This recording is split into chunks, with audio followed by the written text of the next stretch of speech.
Assalomu alaykum. Sizni bugungi dars ko'rayotganingiz bilan tabriklayman. Nima uchun? Chunki bugun men sizga informatika olimpiadasida qanday qilib qisqa vaqt ichida juda ajoyib natijalarga erishish mumkinligini va nima uchun bu IT sohasida o'qimoqchi bo'lganlar uchun eng yaxshi imkoniyat ekanligini tushuntirib beraman.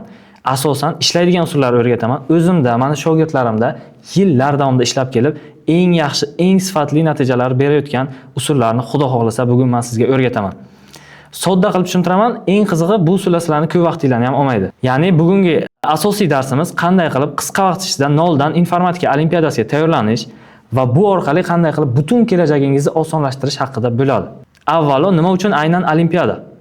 Keling bitta faktdan boshlaymiz. Xalqaro informatika olimpiadasida oltin medal sovrindorlariga davlat tomonidan deyarli 1 milliard so'm pul mukofoti ajratiladi.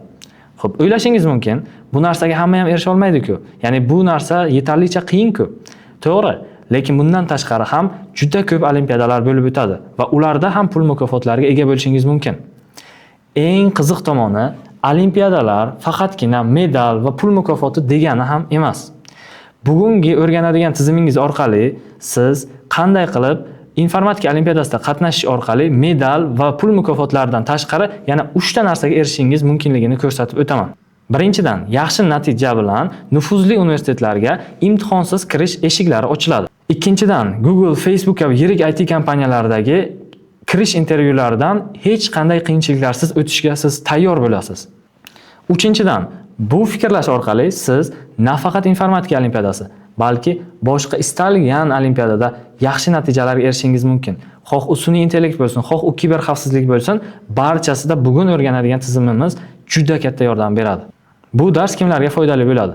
Farzandi uchun yo'l izlayotgan ota-onalarga, o'zi olimpiadaga qatnashmoqchi bo'lgan va natija ko'rsatmoqchi bo'lgan o'quvchilarga, o'zi uchun yoki o'quvchilari uchun ustoz qidirayotgan o'qituvchilarga. Hammangiz xush kelibsiz. Xo'p, demak, bugun nimalarni ko'rib chiqamiz? Noldan olimpiadagacha bo'lgan to'liq tizimni va xalqaro chempionlar ishlatadigan mantiqiy tizimlarni 3 ta sirini bugunning o'zida o'rganib olasiz. Va darsning oxirigacha qolganlar uchun maxsus sovg'amiz bor. Farzandingiz uchun shaxsiy 6 oylik yo'l xaritasi. Buni qanday qilib olishni darsning oxirida aytaman. O'zimni qisqacha tanishtirib o'taman. Agar meni tanimasangiz, ismim Ismoil Mirzo, familiyam Inoyatov. Men Algoritm akademiyasi asoschisiman. Respublika informatika olimpiadasi sovrindoriman. O'quvchilarim xalqaro kimyo, STEM va Al-Xorazmiy kabi bir qancha olimpiadalarda top o'rinlarni va medallarni qo'lga kiritishgan. Jamoamiz bilan Qozog'istonda bo'lib o'tgan ICPC, xalqaro ICPC musobaqasida 2-darajali diplom oldik. O'zim O'zbekiston ichida bo'lib o'tgan CTF musobaqalarida jamoaviy va individual ravishda 1-o'rinni, sun'iy intellekt musobaqalarida 3-o'rinlarni jamoaviy ravishda egallaganman. Ko'rib turibsizki, informatika olimpiadasida natija ko'rsatganimdan keyin boshqa yo'nalishlarda ham kiber xavfsizlik, sun'iy intellekt qisqa vaqt ichida yaxshi o'rinlarni egallay oldim. Buni siz ham qila olasiz. Ko'pchilik bu narsani eshitgandan keyin odamni qanaqadir daho deb o'ylaydi. Yo'q, bu hammasi mehnat. Aniqrog'i, to'g'ri mehnat. Balki ba'zilaringiz oldin ham urinib ko'rgandirsiz. Olimpiadada yaxshi natija ko'rsataman deb dasturlash tillarini o'rgangan bo'lishingiz mumkin, repetitorga borgan bo'lishingiz mumkin va bu o'xshamagan bo'lishi ham mumkin. Katta ehtimol bilan bu sizning aybingiz emas. Sizga shunchaki to'g'ri usulni tajribasi bor inson to'g'ri usulda tushuntirib berish kerak. Xudo xohlasa bugun shu narsani biz to'g'rilaymiz. Va bitta narsa aniq bilaman. Siz o'zgarish xohlaysiz. O'zingiz uchun bo'ladimi, farzandingiz uchun bo'ladimi, siz o'zgarish xohlaysiz. Aks holda videoni shu joygacha ko'rmagan bo'lardingiz. Demak, siz to'g'ri joydasiz. Va bugun biz qanday qilib o'zingizdagi imkoniyatlarni bir necha barobarga oshirishingiz mumkinligini ko'rib chiqamiz. 2021-yili Buxoro shahridagi Prezident maktabida 8-sinfda o'qib yurgan paytimda bir juda qiziq voqea bo'lgan. O'shanda men o'yin o'ynashga juda berilib ketganman. Bir kuni orqa partada yashirincha dars vaqtida o'yin o'ynab o'tirgan vaqtimda ustozim buni ko'rib qolib, meni notebookimni bir haftadan ko'proq vaqtga olib qo'ygan va menga vaqtimni behuda ketkazayotganligimni, undan ko'ra foydaliroq ish qilishimni maslahat bergan. Va to'g'risi, u vaqtda men bu narsani jiddiy qabul qilmaganman. Lekin bu narsa bir necha marta takrorlangandan keyin o'zim ham o'ylab ko'rganman. Balki vaqtimni bu narsalarga sarflagandan ko'ra biror foydaliroq, kelajagimga yordam beradigan biror ish bilan mashg'ul bo'lgan yaxshiroq deb o'ylaganman. Lekin u vaqtda men kompyuter juda yaxshi ko'rardim va undan uzoqlashgim ham kelmasdi. Shuning uchun ham aynan dasturlash, informatika olimpiadasiga qiziqqanman. Men baribir o'sha kompyuterning oldida bo'lardim. Lekin endi o'yin o'ynash o'rniga kelajagimga foydasi tegadigan ish bilan mashg'ul edim. O'zimcha juda qattiq tayyorlandim. Juda ko'p masalalar eshitdim va boshqa turli xil kodlarni yodlashga harakat qildim. Va 8-sinf oxirida bir olimpiada, STEM olimpiadasi bo'lib o'tdi. U olimpiadada men bir masalani yechaman deb soatlab urinib ko'rdim. Eng qizig'i u masalani musobaqa tugagancha yecha olmadim. Va meni shokka tushirgan narsa bu emas. Meni shokka tushirgan narsa o'sha men soatlab yecha olmagan masalani boshqalar bir necha daqiqada yechib qo'yishdi. Men shuncha tayyorlanib top 5talikka ham kira olmadim. O'shanda bu bolalar daho bo'lsa kerak, men bu narsani qila olmayman deb o'ylab juda tushkunlikka tushganman va dasturlashni bir muddat umuman to'xtatib qo'yganman. Lekin 9-sinfda o'tganimda hayotimni 180 gradusga o'zgartiradigan bitta juda qiziq voqea bo'lgan. Bilsam, o'sha musobaqada masalani 2 daqiqada yechib qo'ygan bolalar ham daho emas ekan. Ular musobaqa paytida o'zlaridan hech narsa o'ylab topishmagan. Ular shunchaki tayyor mantiqiy tizimlarni, ya'ni algoritmlarni ishlatishgan. Men bo'lsa ahmoq bo'lib hamma narsani o'zim noldan kashf qilishga harakat qilardim. Buni tushunishingiz uchun bitta oddiy misol keltiraman. Tasavvur qiling, oldingizda 1000 ta bo'lakdan iborat Lego o'yinchog'i bor va uni yig'ishingiz kerak. Tajribasiz bola nima qiladi? U Lego korobkasini ochadi, uni ichidagi yo'riqnomani o'tarib yuboradi-da, bo'laklarni tavakkaliga bir-biriga ulashib boshlaydi. Va bu narsa orqali bir necha marta turli xil o'xshamagan narsalar yasab qo'yadi. Bunday muvaffaqiyatsizliklardan keyin u bola tushkunlikka tushib, shuni to'xtatib qo'yadi. Ya'ni men 8-sinfda to'xtatib qo'yganim kabi. Olimpiada chempioni-chi, u o'zidan hech narsa yangi narsa o'ylab topmaydi. U korobkani ochadi, yo'riqnoma bo'yicha birinchi qadam, ikkinchi qadam har bir Legoni o'z joy-joyiga joylashtiradi va oxirida 2 soatga qolmasdan u Legoni terib qo'yadi.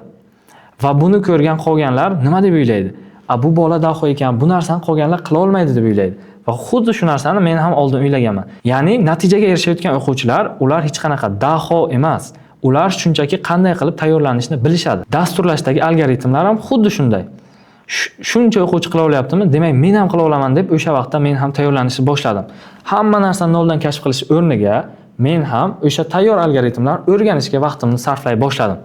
Va shundan keyin mo'jiza ko'rinishni boshladi desam ham bo'ladi. Ya'ni natijalar yaxshilanishni boshladi.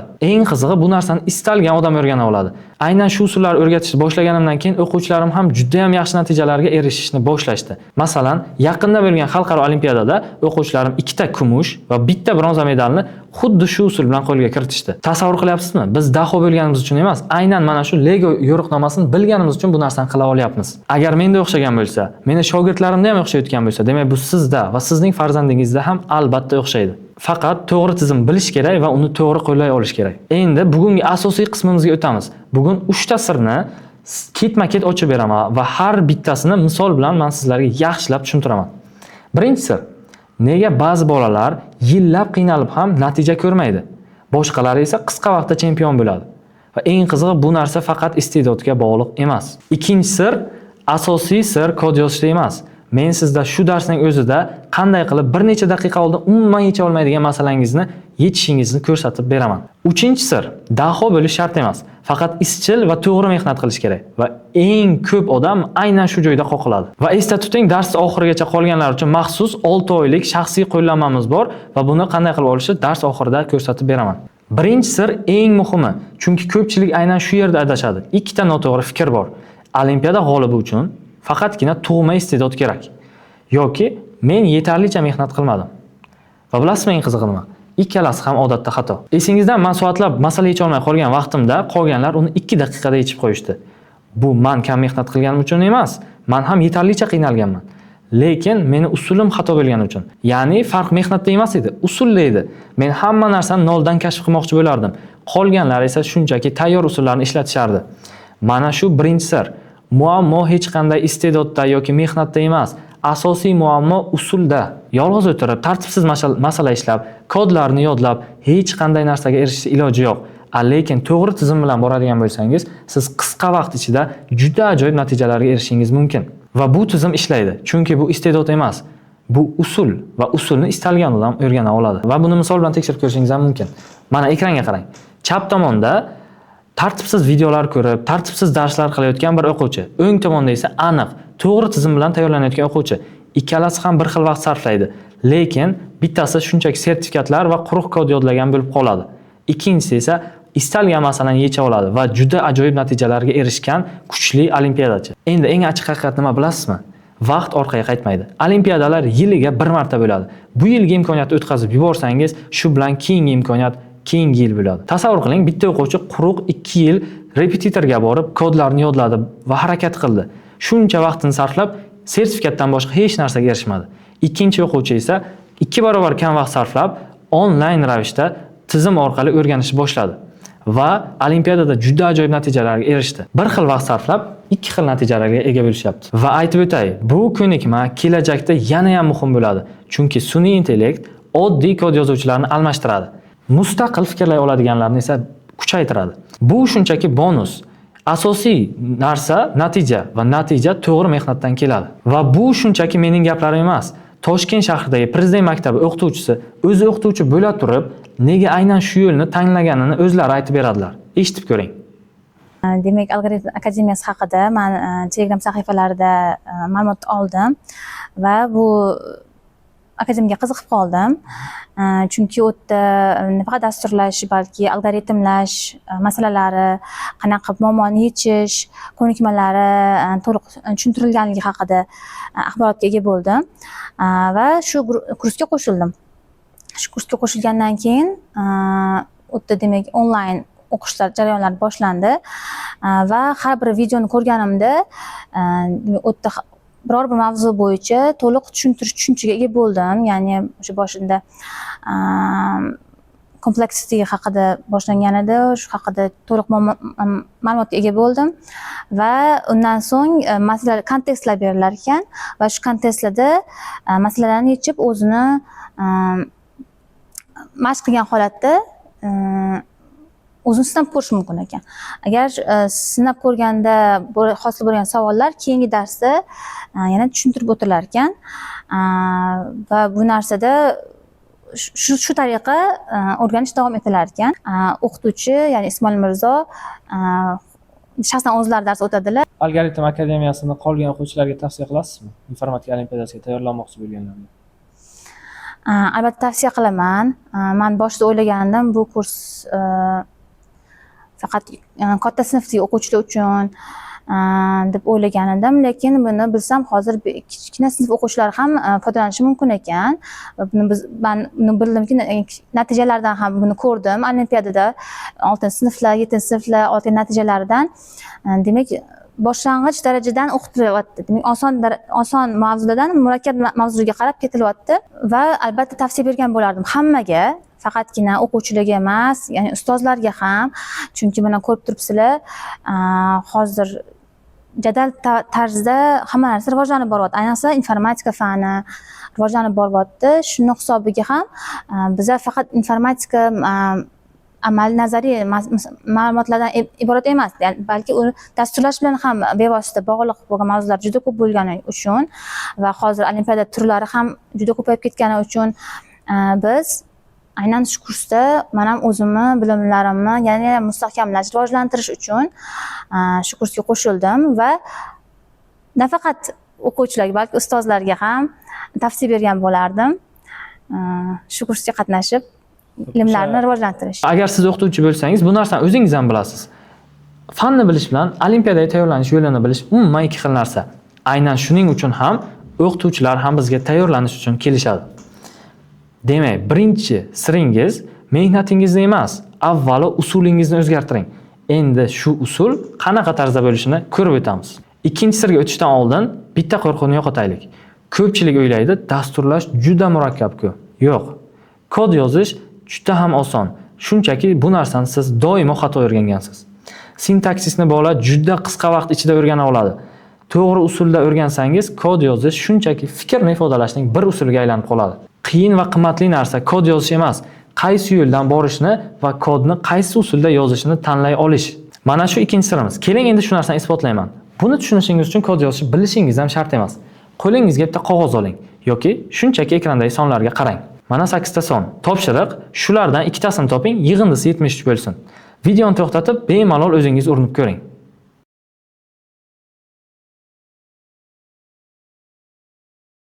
Sezdingizmi? Javobi darrov ko'rinmaydi, to'g'rimi? Qidirish kerak. Oddiy yo'li qanaqa? Har bir juftlikni tekshirib chiqish va katta ehtimol bilan siz ham aynan shu usuldan foydalangansiz. 8 ta son uchun juftliklar soni 28 ta bo'ladi. Sabr qilsa bo'ladi. Lekin agar sonlar 1 millionta bo'ladigan bo'lsa, juftliklar soni 500 milliardga yaqinlashib qoladi. Agar siz shu usuldan foydalanadigan bo'lsangiz, siz o'ylagan usulni ishlata olish uchun juda ham kuchli kompyuterlarga ham ancha ko'p vaqt ketib qoladi. Demak, bizning olimpiadachi sifatidagi asosiy vazifamiz yetarlicha tez ishlaydigan yo'lni topish. Endi olimpiadachi qanday qiladi? Ko'ring. Sonlar tartiblangani uchun bitta ajoyib hiyla bor. Bitta barmoqni kichigiga, ya'ni chap barmog'imizni eng kichik songa 8 soniga qo'yamiz. Ikkinchisini eng kattasiga 70 soniga qo'yamiz. 8 plus 70. 78. Bu 73 dan katta. Demak, eng katta son 70 soni ortiqcha. Uni butunlay yo'qotamiz. O'ng barmog'imizni bitta chapga suramiz. Endi 61 soni turibdi. 8 plus 61 69 va bu 73 dan kichik. Demak, eng kichkina sonimiz 8 kamlik qilyapti.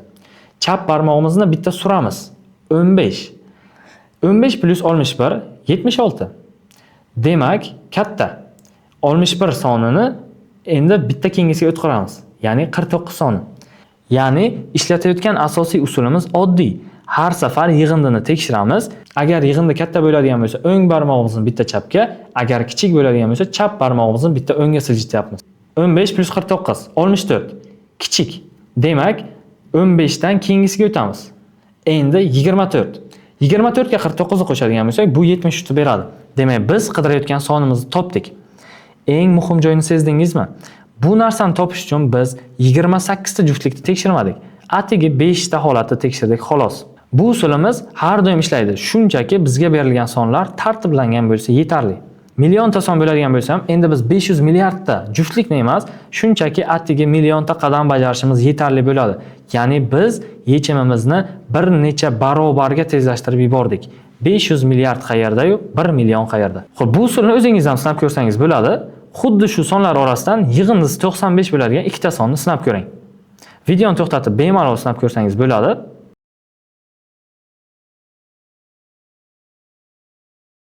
Xo'p, agar urinib ko'rgan bo'lsangiz, nechta qadamda topganingizni kommentariyada yozib qoldiring.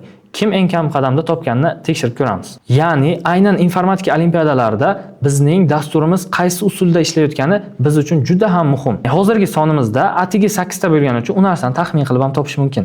Lekin kompyuterga beradigan buyruqlarimiz aynan tez usulda ishlaydigan qaysidir algoritmdan foydalangan bo'lishi kerak. Bu 8 ta sonni men shunchaki yaxshiroq tushunishingiz uchun misol sifatida ko'rsatdim. Bu usulning nomi 2 ko'rsatkich. Bu haqiqiy olimpiadada ham, hattoki intervyularda ham uchraydi. Daho bo'lish shart emas edi.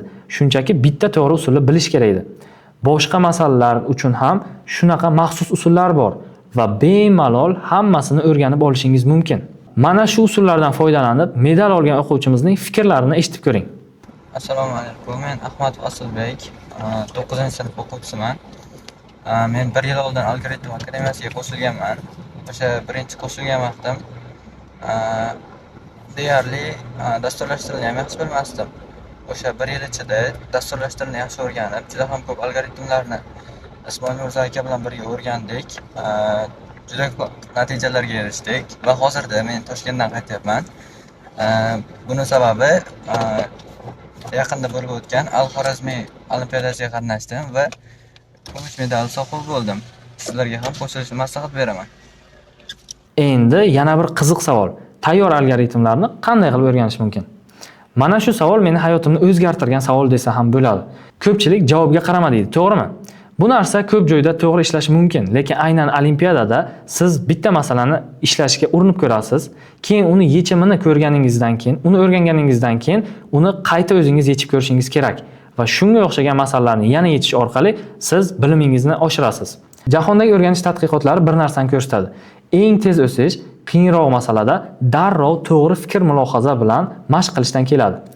To'g'ri yo'naltirilgan mashq va xato qilgan vaqtingizda beriladigan maslahatlar juda katta natijalarga erishishingizga sabab bo'ladi. Endi eng ko'pchilik xohladigan joyiga to'xtalamiz.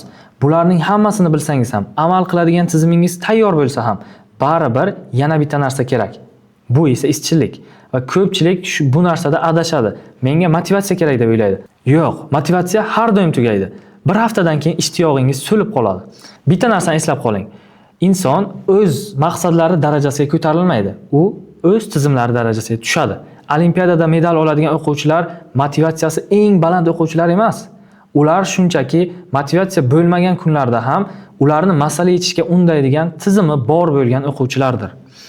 Va eng muhim sir ham mana shu. Bola davom etadi. Qachonki u o'zini boshqacha his qilsa, men shunchaki dasturlash sinab ko'rayotgan bola emasman. Men olimpiadachiman. Lekin diqqat qiling, bu usulda siz bu narsani takrorlash orqali yoki o'ylash orqali yoki baland aytish orqali ham miyangizni alda olmaysiz. Ya'ni miyangiz bu narsani shunchaki to'qib aytayotganingizni biladi. Ya'ni bu usul orqali siz hech qanday natijaga erishmaysiz. O'zingiz haqingizdagi fikrlar faqatgina natija orqali o'zgaradi. Lekin muammo ham shunda. Natijaga erishish ham oson emas. Aynan shu joyda har kunlik kichik natijalaringizni yozib boradigan g'alabalar kundaligiga tutib borishingiz tavsiya etiladi. Siz shunchaki har kunlik qilayotgan ishlaringizni yozib borasiz. Bugun men bitta masala eshitdim. Bugun men bitta usulni o'rgandim. Va shu orqali sekin-sekin siz o'zingizni olimpiadachi sifatida tutish boshlaysiz va olimpiadachilar singari har kuni masalalar yechib borishda davom etasiz. Va bundan keyin sizni to'xtatib bo'lmay qoladi. Va yana bir juda ochiq haqiqat, 14-18 yoshli bolalar o'zlarini nazorat qilishlari juda ham qiyin masala. Vaqt yo'q, sharoit yo'q kabi bahonalar bu haqiqiy muammo emas. Haqiqiy muammo tashqaridan kelayotgan nazoratning yo'qligi. Aynan shuning uchun o'zi mustaqil ravishda tayyorlanayotgan o'quvchilarning juda katta qismi yarim yo'lga bormasdan tashlab qo'yishadi. Bunga kerakli yechim nima bilasizmi? Bu sizni doimiy ravishda tekshiradigan inson va tizimning mavjudligi. Bunga qisman ota-onalar ham yordam berishi mumkin, lekin aynan sizni to'g'ri yo'lda borayotganligingiz va qanday qilib o'sha yaxshi natijalarga erishishingiz mumkinligini ko'rsata oladigan tajribali ustoz bo'lishi kerak. Endi sizga bir savol beraman. Javobini o'zingiz ham bilasiz. Agar bola mustaqil ravishda shu 3 ta usuldan foydalanishga harakat qilsa, ya'ni o'zi tizimlardan foydalanishga va izchil bo'lishga harakat qiladigan bo'lsa, natija bo'ladimi yoki yo'qmi? Bir o'ylab ko'ring. Bilaman, siz ham bilasiz. Faqat shu 3 tasini qilsangiz ham o'zgarish ko'rish qiyin emas. Lekin viloyat, respublika va xalqaro darajalarga chiqish uchun bu 3 tasini alohida qilish yetarli bo'lmaydi. Bular hammasi bir-biriga birlashgan bitta tizim bo'lishi kerak. Va aynan shu joyda yolg'iz harakat qilgan o'quvchi 3 ta narsada qoqiladi. Birinchidan, tartib. Qaysi algoritmdan keyin o'rganish kerakligini bilmaydi va ularni qayerda va qanday qilib o'rganishni ham tushunmaydi. Ikkinchidan, yecha olmagan masalasiga bolaga to'g'ri fikr mulohaza berilishi kerak, lekin bola o'z fikrini o'zi baholay olmaydi. Demak, mana shu joyda ham bolaga ancha qiyinchilik seziladi. Uchinchidan, izchillik tashqi nazoratsiz bo'lmaydi. Ya'ni ko'rishingiz mumkinki, agar bu 3 ta narsadan bittasi ham bo'lmasa, tizim umuman ishlamay qoladi. Va aynan shuning uchun men 6 oyda olimpiadachi dasturini yaratganman. Men bu dasturni yaratishimdan asosiy sabab o'zim yillar davomida qiynalganman. Hech kimdan hech qanaqa maslahat ola olmaganman va men qolgan bolalarning ham men kabi vaqtlarini behuda ketkazishini xohlamayman. Bu dastur 0 dan boshlab 6,5 oyda farzandingizni olimpiada darajasiga olib chiqadigan to'liq tizim. Dastur 6,5 oy davom etadi. 6 tadan ko'proq jonli savol-javob efirlari men o'zim tomonidan o'tkaziladi. 60 tadan ko'proq asosiy darslar bo'ladi. Natija ko'rsatgan kuratorlar tomonidan doimiy qo'llab-quvvatlash berib boriladi va bundan tashqari juda ko'p bonuslar bo'ladi. Darslar qanday tartibda bo'ladi? Telefondan yoki kompyuterdan video darsliklarni ko'rishingiz va PDF qo'llanmalarini o'qishingiz mumkin. Va undan tashqari har bir darsni mustahkamlab, olimpiadaga to'liq tayyor bo'lishingiz uchun sizga vazifalar va ularning tahlillari berib boriladi. Xo'p, endi bola aynan qaysi yo'llarni bosib o'tishini modullarga bo'lib ko'rib chiqamiz. Birinchi modul boshlang'ich Python 2 hafta davom etadi. Hammasi 0 dan, hech qanday oldingi bilim shart emas. Farzandingiz birinchi haftada o'zining birinchi dasturini yoza oladi. Ma'lumot turlari, shartlar, takrorlanishlar, ikkinchi haftada ro'yxatlar va satrlar bilan ishlash, sanash, oddiy sortlash usullari va hokazolarni o'rganadi. Va modul oxirida birinchi mini kontest, ya'ni musobaqasiga qatnashadi. Ya'ni 2 hafta ichida men birinchi masalamni yecha olaman degan darajaga chiqadi. Ikkinchi modulimiz Python va masala yechish asoslari. Bu 4 hafta davom etadi. Mana bu yerda eng muhim narsa shakllanadi. Dasturlash tafakkuri. Darslarimizning 80% amaliyot, 2 o'lchovli massivlar, set, dikt va boshqa ma'lumot tuzilmalari, sonlar nazariyasining asoslari, tub sonlar, ekub va shunga oid boshqa masalalar hammasi tushuntiriladi. Va eng asosiysi, masala yechishning birinchi usullari brute force, greedy, konstruktiv yondashuv hamda vaqt murakkabligini baholash. Endi bola shunchaki kod yozmaydi, masalaga qanday yondashishni to'liq tushunadi. 3-modul C++ asoslari. Bu ham 4 hafta davom etadi. Olimpiadalarning asosiy dasturlash tili bu C++. Bu modulda muhitni sozlashdan boshlab C++dagi barcha kerak bo'ladigan funksiyalarni hammasini o'rganib o'tamiz va ularga oid g'oyalar hammasi o'rganiladi. Nega C++? Chunki olimpiadada tezlik juda katta narsani hal qiladi. Python yetib bormaydigan joyga C++ bemalol yetib boradi. Modul oxirida bola haqiqiy olimpiadachilardek fikrlashni o'rganadi va o'zi bemalol musobaqalarga qatnashishni boshlashi mumkin. 4-modulimiz CP Foundation. Bu 4 oy davom etadi. Mana eng asosiysi. Aynan shu yerda farzandingiz haqiqiy olimpiadachiga aylanadi. Keyin olimpiadaning yuragi bo'lgan algoritmlar, modullar arifmetika, chuqur sonlar nazariyasi, kombinatorika, binar qidiruv, bugun ko'rgan ikki ko'rsatkich usulimiz, sliding windows, prefix sums, greedy va big O kabi juda ham muhim algoritmlarni ko'rib chiqamiz. Ya'ni o'sha tayyor yo'riqnomalar deb aytgan narsalarimga yuzlab misollarni ko'ramiz.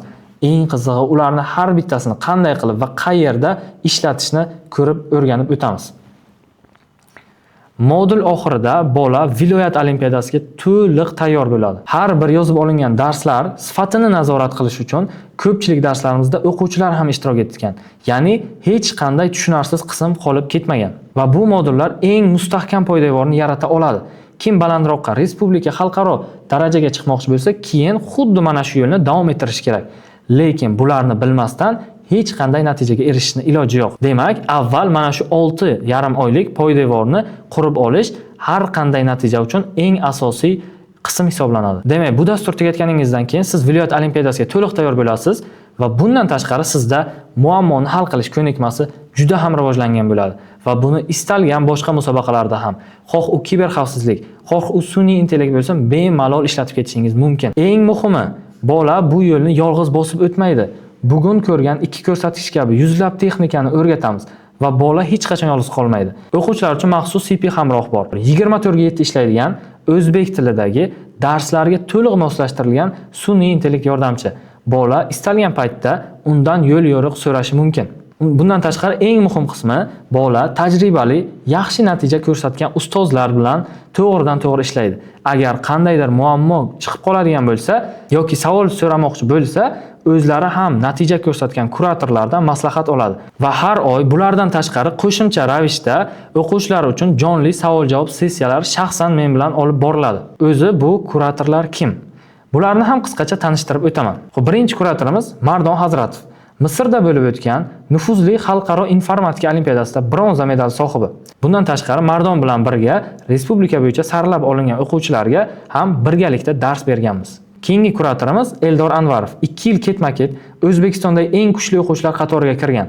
3 yil ketma-ket agentlik olimpiadasida respublikada top 3talikka kirgan. Endilikda Algoritm akademiyasidagi eng kuchli ustozlardan biri. Husanboy Mansuraliyev respublika olimpiadasida 1-o'rinni olgan. Bundan tashqari xalqaro informatika olimpiadasida 2 marta O'zbekiston terma jamoasi safida bo'lgan. Xalqaro Jautkiv olimpiadasida 1 marta kumush, 1 marta bronza medal sohibi bo'lgan. Va mana ko'pchilikni to'xtashga majbur qiladigan 3-sirni biz qanday qilib hal qilganimizni ko'ring.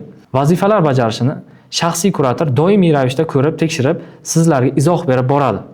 Haftalik musobaqalar va shaxsiy reyting orqali o'quvchilar doimiy natija sari borishlari ta'minlanadi. Professional kuratorlar har bir o'quvchini kuzatib oladi. Bola masala ishlashni to'xtatsa yoki darslarga kirishni to'xtatadigan bo'lsa, biz bu narsadan darrov xabar topamiz va ota-onalarga doimiy ravishda o'quvchining hozirgi holati haqidagi hisobotlar berib boriladi. Siz hamma narsani ko'rib turasiz. Va bular ham hali hammasi emas. Dastur ichida alohida chempion tafakkuri moduli bor. Diqqat jamlash, intizom va olimpiada psixologiyasi haqidagi turli foydali ma'lumotlar berilgan qo'shimcha darsliklar to'plami. To'g'risi, bu modulni o'zi alohida pullik kurs qilishga arziydi. Dastur ishtirokchilari esa bu narsani bepulga qo'lga kiritishadi. Undan tashqari faqat dastur a'zolari uchun Algoritm akademiyasi ichki klubiga qo'shilish imkoniyati beriladi. U yerda biz doimiy ravishda ichki musobaqalar o'tkazib boramiz va har bir olimpiadadan oldin shu olimpiadada qanday qilib yaxshi natija ko'rsatish uchun mos usul va strategiyalarni tushuntirib boramiz. Qo'shimchasiga barcha modullarning qisqa PDF qo'llanmalari qo'lingizda bo'ladi va mavzularni juda qisqa vaqt ichida takrorlab olasiz. Undan tashqari bitiruvchilar uchun maxsus sertifikat ham beriladi. Va bulardan ham tashqari ota-onalar uchun farzandini qo'llab-quvvatlash qo'llanmasi beriladi. Bu narsa sizni ota-ona sifatida farzandingizni yanada ham yaxshiroq natijalarga erishishini va uni doimiy nazorat qilib borishingizni ta'minlaydi. Ko'ryapsizmi, siz shunchaki dars sotib olmayapsiz. Siz butun boshli olimpiadaga chiqara oladigan tizimni sotib olyapsiz. Bu xuddi pulini berib olimpiadachi qilib qo'ygandek gap. Endi muhim savol. 6 oydan keyin farzandingiz qayerda bo'ladi? Musobaqalarda qatnashadigan, masala yecha oladigan, universitetga imtihonsiz kirish yo'lida ketayotgan olimpiadachi. Va bularning hammasini to'liq tizim, ustozlar, nazorat va bonuslar bilan birgalikda olasiz. Bir o'ylab ko'ring, repetitorga yillab pul to'laysiz va odatda ular hech qanday tizimsiz va hech qanday natijasiz bo'lishadi. Yoki butun boshli yo'qotiladigan 1 yil haqida o'ylab ko'ring. Bu yo'l esa sizga umuman boshqa katta imkoniyatlar eshiklarini ochadi. Esingizda bo'lsa, dars boshlayotgan edim, respublika sovrindori imtihonsiz universitetga kiradi va grant oladi. Xalqaro olimpiadada esa qariyb 1 milliard so'mlik davlat mukofotini olib keladi. Bu mening va'dam emas. Bu hozir o'quvchilar foydalanayotgan tayyor imkoniyatlar. Mening vazifam farzandingizni shu yo'lga to'g'ri tizim bilan olib kira olish.